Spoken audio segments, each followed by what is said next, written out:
I was approached by a security personnel while I was seated in one of the witnesses during the hearing. The said person told me that I was summoned by Congressman Dan Fernandez. While walking, I saw other witnesses who were standing in the corridor, including my classmate Major Portalesa and Captain Anoba. When I entered the room, I saw two lawyers of Police Colonel Garma standing inside the room. After a while, Kong Dan Fernandez entered the room and he asked me to sit beside him on his right side. And then Kong Abante entered the room, sat far end of the chair on the right. Kong Dan Fernandez put the paper he was holding on the table and told me, ito ang sasabihin mong statement na ito. While pointing on the paragraph on the paper, ito ang supplemental affidavit ni Colonel Garma. Sabihin mo, alam mo ang reward system. Colonel Grijaldo, isa ka sa mga pinapatawag doon sa hearing sa Quadcom. Yes, Your Honor. Well, pwede mong i-share kung anong gusto mong i-share dito sa committee na ito? Your Honor, allow me to read my affidavit. Good. Sige. David, Yes, Your Honor. sige, also submit a copy to us. Sige, Yes, Your sige. Honor. Mahaba po yan? Ilang pages pa yan? Saglit lang, Your Sige, Honor. go ahead. Allow me to read, Your Honors, my affidavit. I, Police Colonel Hector U. Grijaldo, third level officer, presently assigned a personal holding administrative unit, Camp Crame, Quezon City. After duly sworn to, under oath and in accordance with law, do hereby depose and states that I have been dedicated to public service for almost 30 years. And since I took my oath as cadet on June 1, 1995. On October 16, 2024, I was again invited as a resource person in the 9th Joint Public Hearing of Committees on Dangerous Drug, Public Order, Safety and Human Rights, and Public Accounts of the House of Representatives scheduled on October 22, 2024 at 9:30 a.m. I, together with other invited PNP personnel, attended the joint hearing in the House of Representatives. After I answered questions related to extrajudicial killings and the reward system, I was approached by a security personnel while I was seated in one of the witnesses during the hearing. The said person told me that I was summoned by Congressman Dan Fernandez. I went out of the room with the security personnel. When we were outside, he told me to go to the left corridor and proceed straight to the end room. While walking, I saw other witnesses who were standing in the corridor, including my classmate Major Portalesa and Captain Anoba, who was wearing a PNP uniform, and the latter acknowledged me by saluting. When I entered the room, I saw two lawyers of Police Colonel Garma standing inside the room. One of the lawyers approached me and then asked me what we are going to talk about. I said, I do not know. After a while, Kong Dan Fernandez entered the room and he asked me to sit beside him on his right side. And then Kong Abante entered the room, sat far end of the chair on the right. One of the lawyers of Police Karma stood near at my back. Kong Dan Fernandez put the paper he was holding on the table and told me, ito ang sasabihin mong statement na ito. While pointing on the paragraph on the paper, ito ang supplemental affidavit ni Colonel Garma. Sabihin mo, alam mo ang reward system. I-confirm mo lang. Kong Dan told me to read the said affidavit. However, I asked the copy of affidavit he was showing to me to read it. He did not give it to me. The lawyer of Police Colonel Garma said, ikaw lang ang pwedeng magsabi niyan, sabi ni Colonel Garma. I was puzzled and I asked myself, why me? I respectfully told him that I cannot confirm. They are saying, as I have not read the affidavit. We went silent for a while. And then Kong Dan Fernandez said, while holding the affidavit, saan ka pwede? Dito, noong 1999, about DDS, alam mo to, pulis ka na sa Davao nito. I politely told him that I was not still with the PNP because I was working with the Bureau of Jail Management and Penology in 1999 that time. After some time, Kong Abante asked me how many years those still I have with the PNP. I answered, I still have 4 years before my retirement. Then he made a remark, pwede ka pang maging general. I humbly responded to him, masaya na ako sa ranggo ko, sir. Pagkatapos nito, sir, uuwi na lang ako. At magtatanim na lang ako ng kamote sa amin. The cordial conversation between us continued. And I felt that they wanted me to convince me to do what they wanted me to do. Then Kong Abante asked me where I serve as a chief of police. To which I answered, Mandaluyong City Police Station, sir.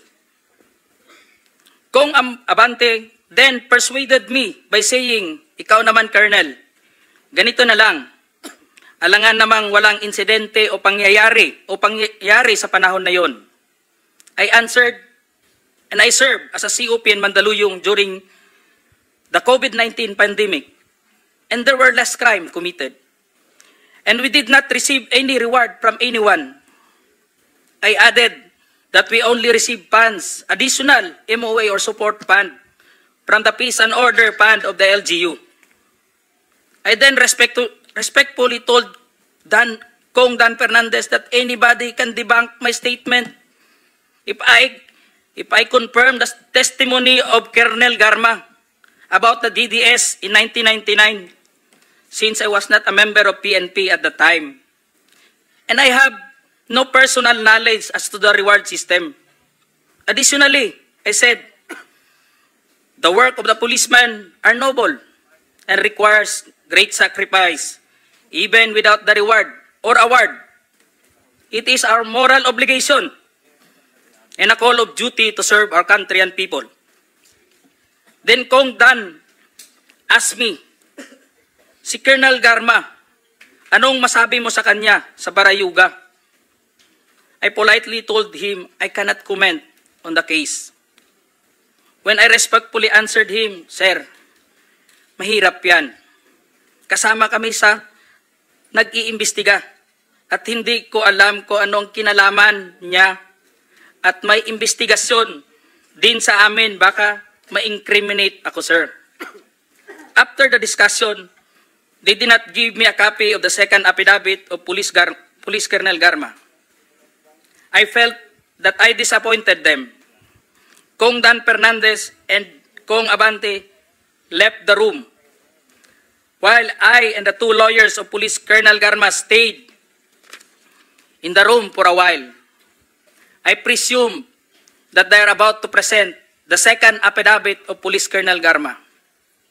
I asked the two lawyers of Police Colonel Garma why they have chosen me.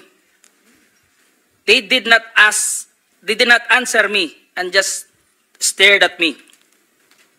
And that I went back to the hearing room. When I went back to the hearing room, I immediately called the attention of Police Colonel Lito Patay, who were sitting behind the witness table. We proceeded at the back of the lobby area when they suspended the hearing. I confided and discussed to him what happened in the room with Kong Dan Fernandez and Kong Abante and the two lawyers of Police Colonel Garma. That's all, Mr. Chair. Thank you, Colonel Grijaldo. What motivated you to speak before this committee?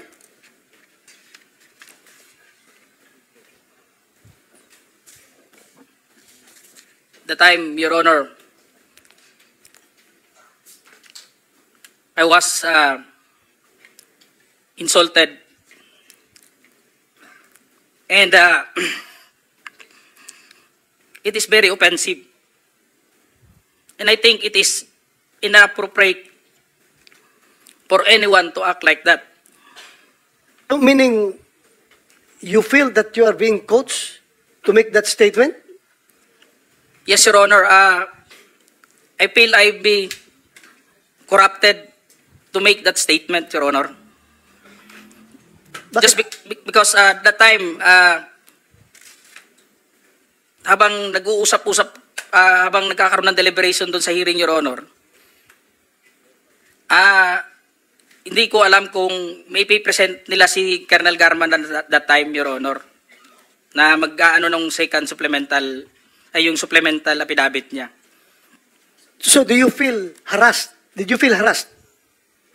It's an harassment and very offensive, Your Honor, and uncalled for anybody. That time, I was wearing my uniform You're wearing your as uniform police officer.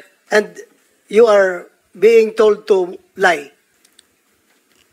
Parang Am I correct? gusto nilang magsisinungaling po ako, Your Honor. So, Colonel Grijaldo, I would like to thank you for your courage. I'm sure maraming police ngayon nanonood. And if you have observed, mabuti na nagsalita ka. Dahil if you have observed, the way they are treating policemen in the Quadcom, it's very hard. I feel them. I feel them. Because naging police din ako. Kapag sasabihan ka lang, answer yes or no. You can only answer yes or no. You're not allowed to explain yourself. So, para bang you are being deprived. You are being deprived of your right to explain yourself. Kaya lalong-lalo na kapag ikaw itinuturuan na itong sasabihin mo, itong paragraph sasabihin mo, o dito, pwede ka ba dito? So, that's very inappropriate and it's very irregular for a lawmaker making an investigation in aid of legislation to make that kind of approach to a resource person na parang pinipilit na itong sabihin mo, iko-coach ka, ito, pwede ka ba dito? Parang lumalabas na meron talaga silang preconceived na goal na kung anong dapat lang mahit dito, kaya ginaguide yung magiging statement mo. Am I correct? Yes, Your Honor. So ngayon, Mr. Chairman, kung nakikinig yun ang Philippine National Police, lalong-lalo na yung liderato ng Philippine National Police, I don't know what's his reaction with the statement of Grijaldo, because Colonel Grijaldo is just, I congratulate him for being so courageous enough to speak up for the truth in behalf of all the policemen na parang winawalang hiya sa mga tao na dapat hindi magwalang hiya sa inyo. Kung nakikinig yun ang Chief PNP, I hope this is your person, this is your man. Dapat dipinsahan ninyo ito. Huwag ninyo itong ilagay sa litsunan. Huwag nyo ilitsun itong tao na ito. Because he's standing for the PNP. Na dapat hindi ganun ang treatment ng mga resource person pagdating sa investigation. Kasi parang ang baba ng tingin sa inyo, nag-iimbestiga sa inyo. Yun lang ang nakikita ko. Masyadong mababa. That's all, Mr. Chairman. Congratulations. And would like to thank you for standing up. Your time has also expired. But sige, the long and short of it, yung may maikling kwento, kasi hindi ko naman napanood buong Quadcom, kayo ba ay tumistigo sa Quadcom din, finally? Nagsalita rin kayo ron? Yes, sir. We were already at the...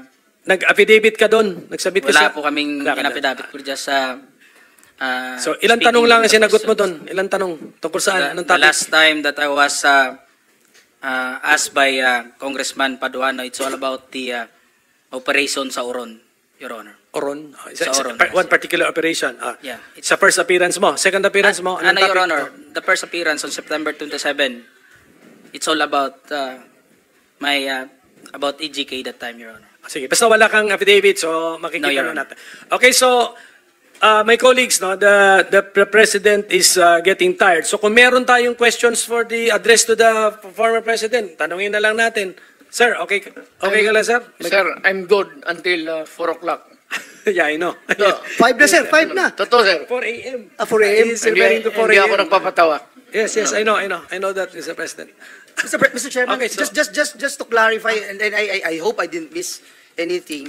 When Colonel Grijaldo made mention about him being asked to lie and being asked to be influenced by a legislator. He is by himself, Mr. President. Can you answer the There's no question? one in the room who can Witness. actually... Sino daw naka-witness ng exchange is there na yun? anyone, sir? At present the time, the two lawyers of Colonel Garma, they were on the right side of at the back that time, Your Honor, because it was discussed in the table on this place, and it was shown to them also. It can be seen by the two lawyers, because we are only 5 in the room, Your Honor.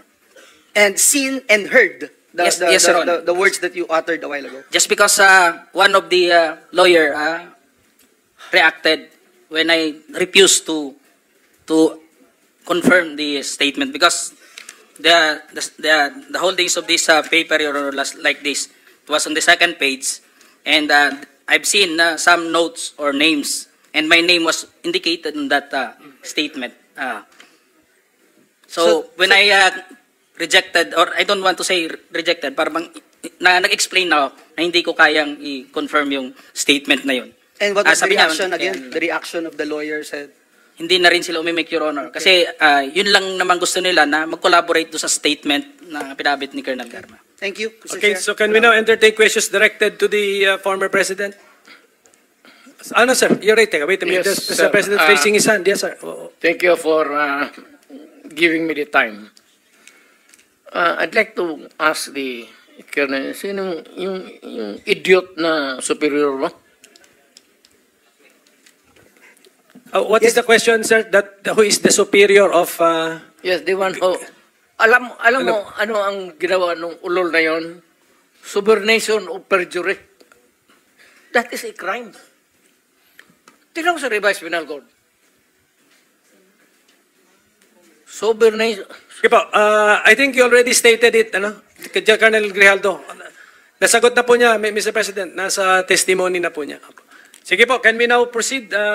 Who has questions for the former President? Mr. Chair, Oh, I'd like to make it clear na yung ginawa ng idioto na opisyal mo o classmate mo. Sir, Yes. it's not officer, congressman. Congressman ang nagsabi sa kanya. Ganun, congressman. Yung idioto na congressman, subornation o perjury yan.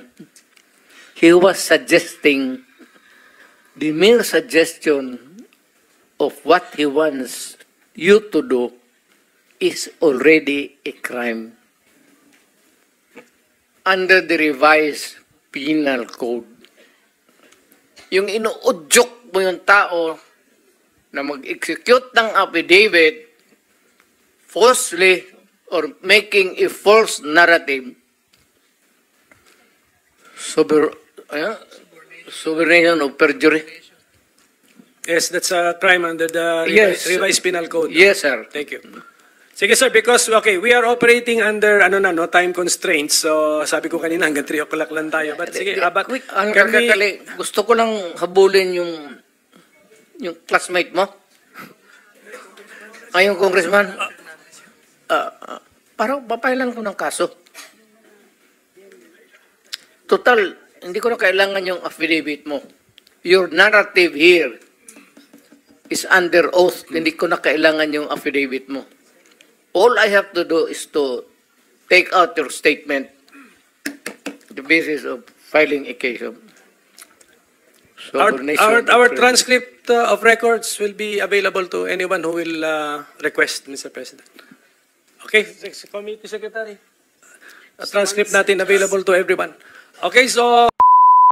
Umani naman ito ng iba't ibang reaksyon mula sa ating mga netizens. Ayon kay Lorenzo Lustre, this should be a wake-up call to all uniformed men. Your duty is to serve and protect the Filipino people from this corrupt congressman. Hindi kayo nagtatrabaho sa mga korap na politiko. Pahayag naman ni Rodney Aguacito, sa kagustuhang pahiyain at i-corner si PRRD, sila patuloy ang nabisto. I salute you, sir. At ito naman ang saloobin mula sa ating kababayan na si Sheldon Cooper, sablay na naman ang script ng mga congressman. Salute you, sir, for telling the truth. Mga kababayan, feel free to comment below para maglabas ng saloobin sa balitang ito.